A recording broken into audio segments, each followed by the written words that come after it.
စိတ်မကြီးကအစာရှာဖို့အတွက်အပြင်ကိုမသွားခင်စိတ်ကလေးတွေကိုဘသူ့ကိုမှတကားမဖွင့်ပေးဖို့တတိပေးခဲ့တယ် ဘိုင်ဘိုင် ဒါကိုဝင်ပလွေကြီးကတိပြီးချောင်းကြည့်နေတာ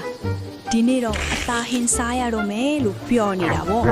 ပြီးတော့သူ့ရဲ့အတန်ကိုပြောင်းဖို့ပြားရည်တွေစားခြေထောက်ကိုလည်းဂျုံမုံလူးလိုက်တယ်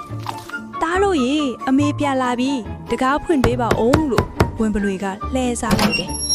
စိတ်ကလေးတွေကအမေလာပြီထင်ပြီးတကားဖွင့်ပေးလိုက်မိတဲ့အခါအာဝင်ပလွေကြီးပါလားစိတ်ကလေးတွေကြောက်လန့်ပြီးပြေးကြတော့တာပေါ့ဝင်ပလွေကြီးကစိတ်ကလေးတွေကိုအောင်းပြီးတကောင်အကုန်စားပစ်လိုက်တယ်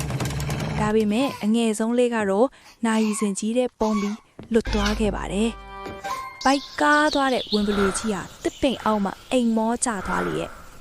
မိခင်စိတ်မကြီးပြန်လာတဲ့အခါအိမ်ထဲမှာဘာမှမရှိတော့ဘူးအငယ်ဆုံးလေးကနာရီစင်တွေကထွက်လာပြီးအဖြစ်အပျက်တွေကိုငိုပြီးပြောပြရှာတယ်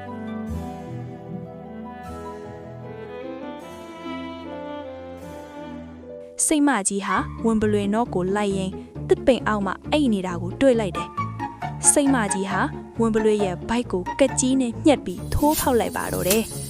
ဟောစိတ်ကလေးတွေအကုန်လုံးအသက်ရှင်လေးရဲ့ပြန်ထွက်လာကြပါပြီပြီးတာနဲ့ဝင်ပလွေရဲ့ဘိုက်ထဲကိုကြောက်ခဲအလေးကြီးတွေထည့်ပြီးပြန်ချုပ်လိုက်ကြတယ်ဝင်ပလွေကြီးနိုးလာတဲ့အခါဘိုက်တွေလီးနေတာကိုအသားတွေအစားများလို့ထင်နေတာသူရေစာလို့ရေတွင်းနားသွားပြီးငုံကြည့်လိုက်တဲ့အချိန်မှာပဲဘိုက်ထဲကကြောက်ခဲတွေကြောင့်ဝင်ပလွေကြီးရေထဲပြုတ်ကျတေဆုံးသွားပါတော့တယ်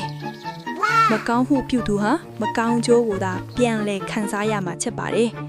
ဒီပုံပြင်လေးကိုကြိုက်ရင် like and share လုပ်ထားဖို့မမေ့နဲ့အောင်နော်